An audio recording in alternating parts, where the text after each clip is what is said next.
Be advised, the opinions and views of the hosts and guests do not reflect those of the station.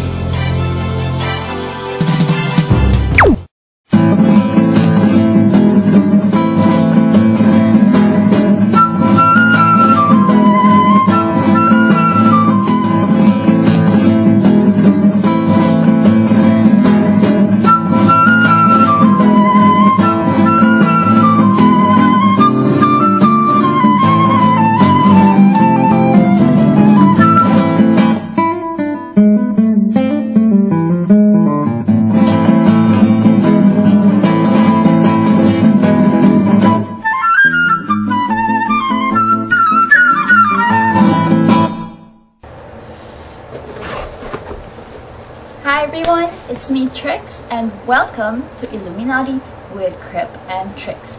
Yes, this is the same program and no, we are not following the same format today as we normally do. Now, I'm sure you've noticed in the last 10 or 15 seconds or so that there is no studio lighting. I'm not wearing any makeup. My hair is all completely undone. And we are shooting this actually at 2 o'clock in the morning in the comfort of my own bedroom. I wish we could do that every week. Anyway, as evidence, see, I'm not even dressed up. I'm wearing my lovely classic Audrey Hepburn nightgown. She's so beautiful, isn't she? I wish I looked like that. I'm daydreaming at 2 in the morning. Anyhow, last March 15th, I had to unfortunately absent myself from one of the most anticipated events that is held every year. It is the Spring of Poets 2012, and this was held, of course, in Makati City. And my partner, Crip Yuzon, was one of the featured readers there. I'm actually making this intro right now at 2 o'clock in the morning, as I had mentioned, because I'm trying so badly to make amends with him because I think he's a little bit bleeped off at me for not being there. So I'm sorry, Crip. I'm sorry, Tita Diana Pinrecto, who organizes the event every year. I'm sorry to you viewers for everything being so homey, for me looking this way, though I have been told that I look better actually with no makeup. My hair is completely natural because I'm not a very telegenic person at all, which is ironic because I'm a TV host, and it's ironic that I look better without makeup because I'm a makeup artist. But the show must go on, and that it shall do. So we will be dividing the episode into 2 segments once again. First segment will feature the first half of the readers, and the second segment will feature the rest of the readers, of course. And so I was not there, but I will be glad to sit down, relax, and enjoy the readings that went on at the Spring of Poets 2012 last March 15, Thursday at Alliance Francaise. And I don't even know if I pronounced that right because my French is really lousy. I'm sorry. Let's check this out, guys. Dear friends, poets, and poetry lovers, thank you all for being so faithful. I see a lot of old friends, and I'm so happy about that. I would like to dedicate this evening of poetry, the Printemps des Poètes 2012, to the memory of a dear friend, writer and poet Frankie Liaguno, who passed away last July 1st, 2011. His widow, also my dear friend Jenny Romero Liaguno, is with us tonight. Jenny, where are you? She's over there. And I wish to thank her for sending me an account of Frankie's life and writing career to help me recall a few details of the past. Frankie was a faithful participant at Printemps des Poètes for several years, and we will miss him tonight and at future gatherings. I first met Frankie at the University of the Philippines long time ago. I won't say when. He wrote and published poetry during his years at the university when he was associate editor of the Philippine Collegian. That's the UP official newspaper. He finished his law studies, he passed the bar exams, and was later on sent to the United States on a government scholarship to take his master's in mass communication. He worked for the UNFP in New York and the FAO in Rome for several years and came back to the Philippines in 1988, a couple of years after the People Power revolution at EDSA. He wrote a column for the Manila Times for a few years and was a feature writer for the Newsbreak until he died.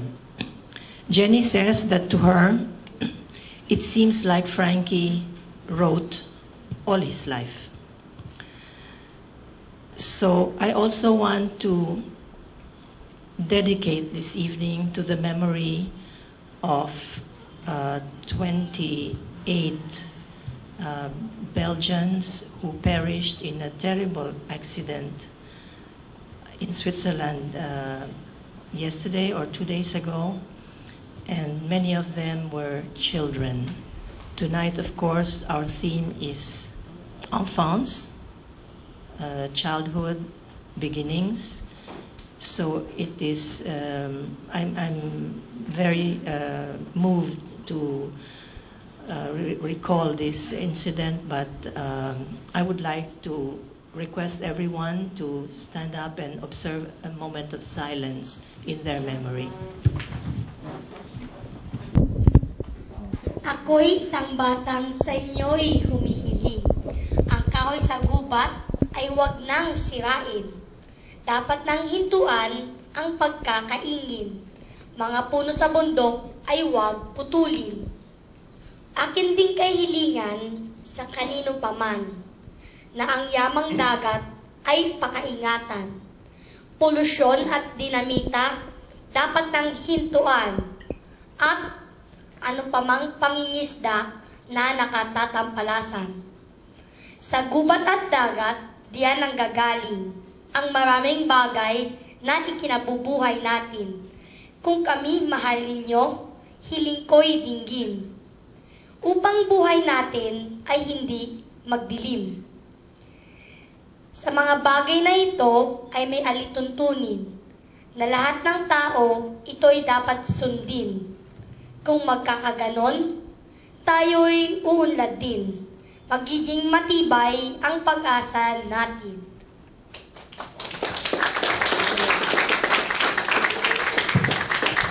Good evening to our distinguished ambassadors and guests tonight.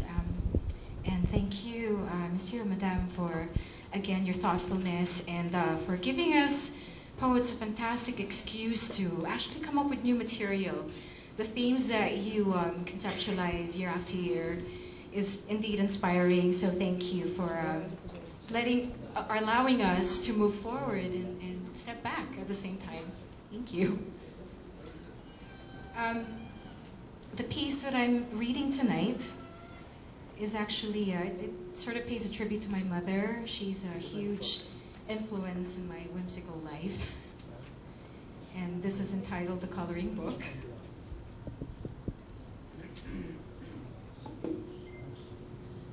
Once I was Marc Chagall's fiddler, floating in the night sky, amid circus performers and animals,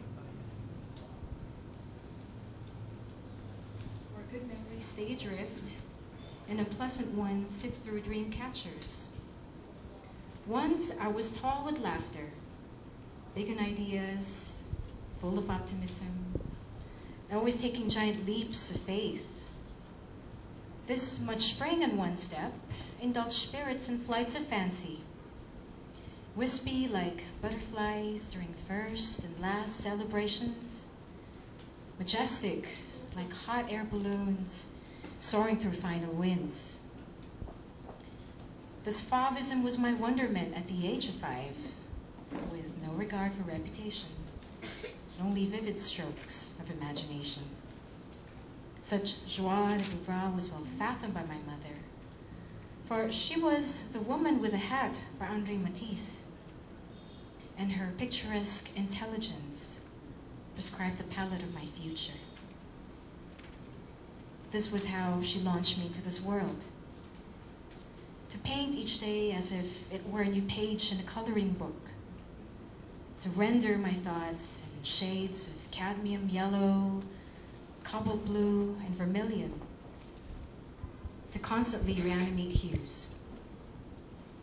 Once, she reminded me succinctly, "Go out and play." So, I did just that, and the true colors of my youth flashed before my very eyes. I never lose my stage fright.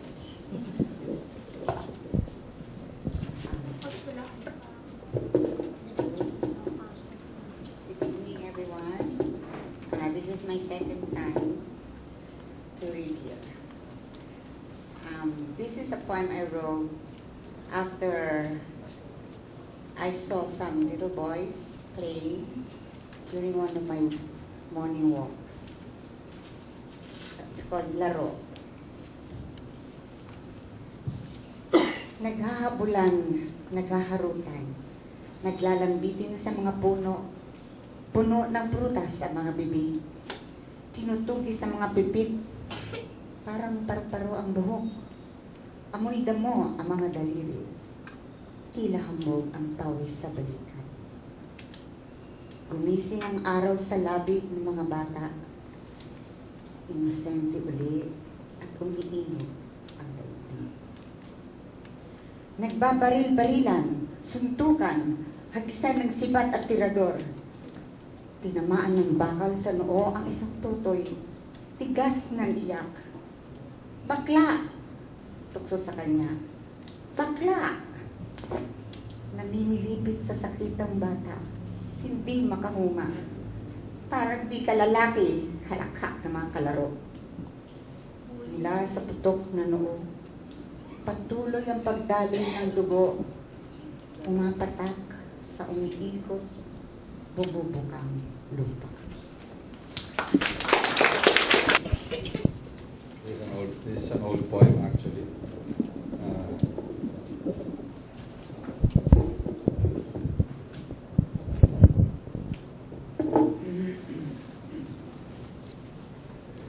Ang mga pangalan ng gagamba.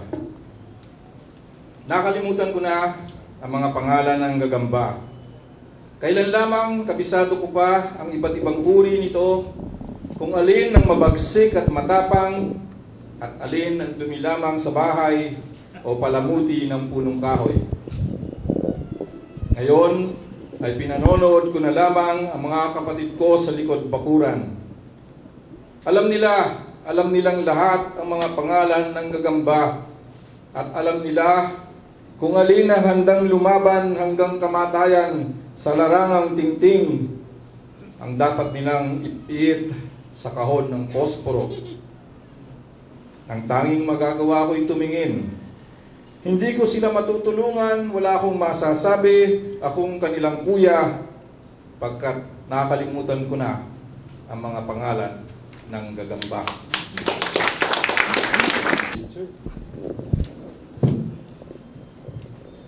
Good evening, ladies and gentlemen. I present you my apologies that I'm presenting something in French, because this is the unusual dish every year.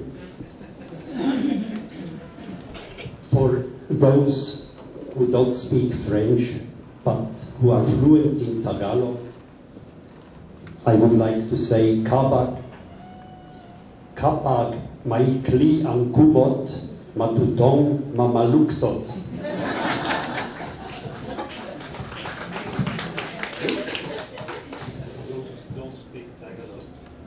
Mesdames et messieurs, une fois de plus, j'ai opté pour un morceau en prose pour ma contribution de la soirée. La poésie n'étant pas réservée à l'expression en vers, l'auteur Michel Laya, écrivain de la Suisse romande, reconstitue dans son roman « Les larmes de ma mère » son enfance et touche par ce roman le cœur même du sujet de la soirée.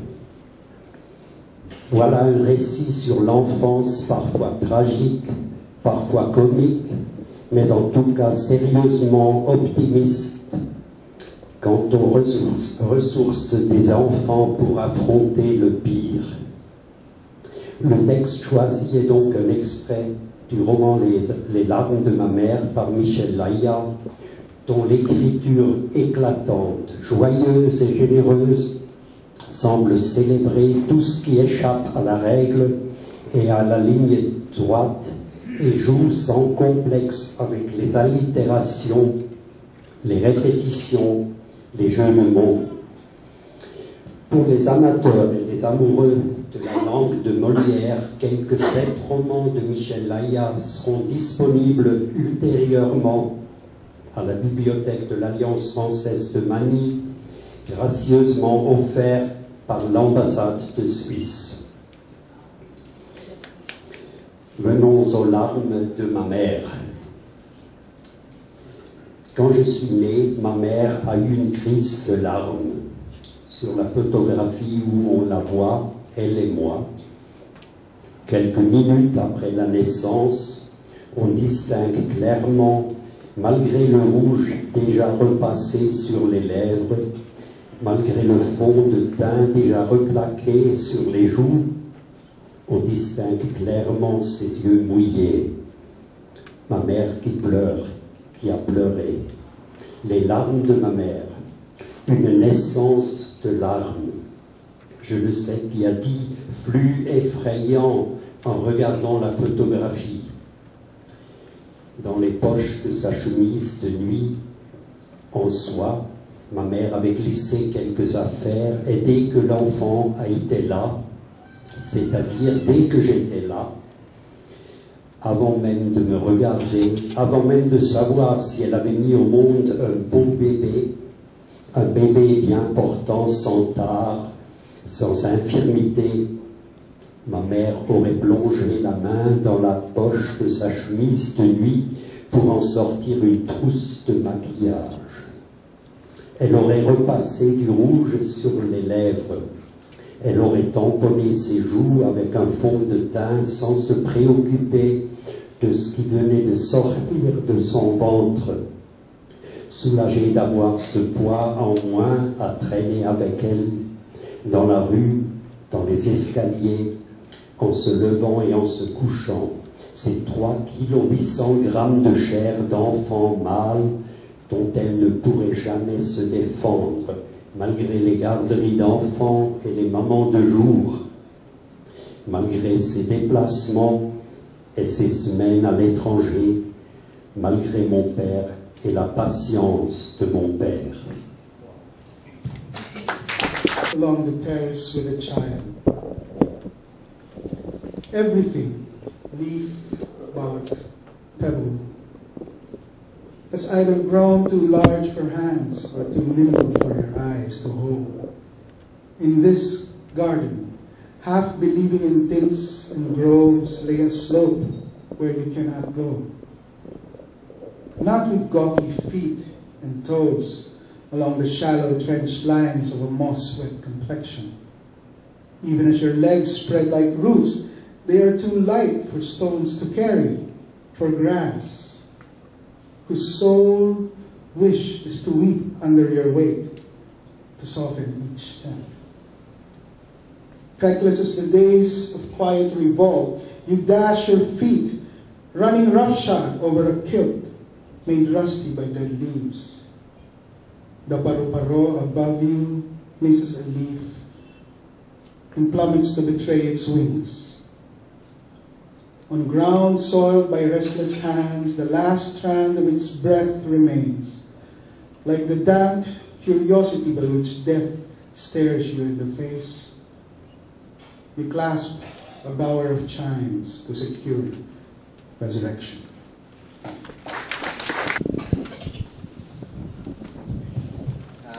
Good evening. My poem is called Toys. It's on page 20. just in case I forget a line. Now our boys have such toys as my brother and I never dreamed. Did the same spirit stir our make-believe? Yet, outdoor was where we took his measure. But how could I wish it were otherwise for my boys? And would it be wise, since other kids inhabit the same quarry where X-Men wage their fantastic wars? A time ago, my brother and I knew the hot spill of blood. With slingshots searched the trees, but also knew ourselves peers where the world's songs first were made.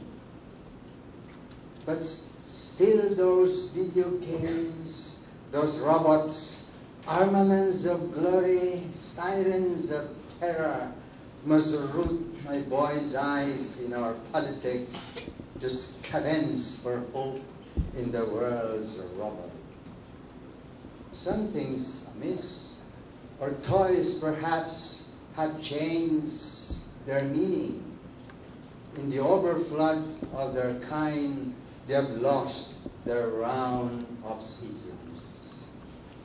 It may be the same with the world's weather, but in our time, there was a season for kites when the wind seemed to make the sky rounder. Then another for marbles and rubber bands, the earth firmer, the blaze of sunlight brighter, and still another for tops and wheels, as streetwise we vied for dusty prices. And when the rains poured and the skies lowered with a thunderclap, how we would run in Dren's nakedness to dare a lightning race to the edge of time.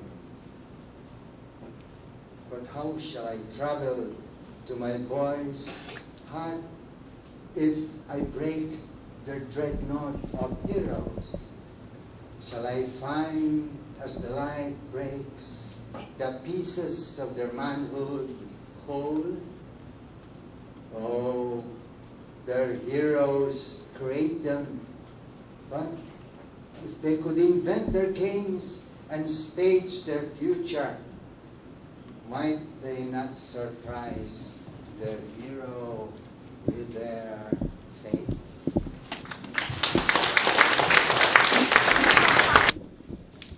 Si Lolang tulog. Malayelong singaw ng hangin. Tanging mga kuliglig ang gising. Tidaok ng manok sa iyo'y aalingaw-ngaw. Ganyan ang umagang sa aking hinihiyang. Sa aking pagtahak, sa daang pudpod, aking kaagapay si Lolang tulog. Sapagkat sa telebisyon, kagabi siya ang dumulog. Ilang metro man ang layo, batong nakausli aking naanyo. Ito'y mabilog at sinlaki ng panyong binilog. Bumabati sa umagang di pahinga. Sa aking akala, bato ay nakita ng lola kong tulog. Ako'y napalundag nang sa aking paglingon, sa lupa siya'y nauntog. Lihim akong napangiti nang sa aking siyang masilayan. Sa nakalabas na bato, nagmukha siyang palaka. Humawak ako sa kulubot niyang kamay. Pilit hinila ang katawang tila pamaypay. Hindi iyon ang una niyang pagkadapa. Sa paglalakad kasi, laging pakapa-kapa. Kaya ayan, tulad ng isang sirang plaka, paulit-ulit lang ang pagkanta. Minsan sa barangay kami dumulog. Ngunit reklamo namin pirming nahuhulog. Bato lamang ang aming pinatatanggal, pag-aalis ay umabot ng pagkatagal-tagal. There you have it. Ladies and gentlemen, you had the first set of readers for the Prantam the Poet. I just realized I mispronounced it earlier in the evening. I have since been corrected by true Frenchmen and Frenchwomen. You had the first set of 15 readers for the Spring of Poets reading here at Alliance Française.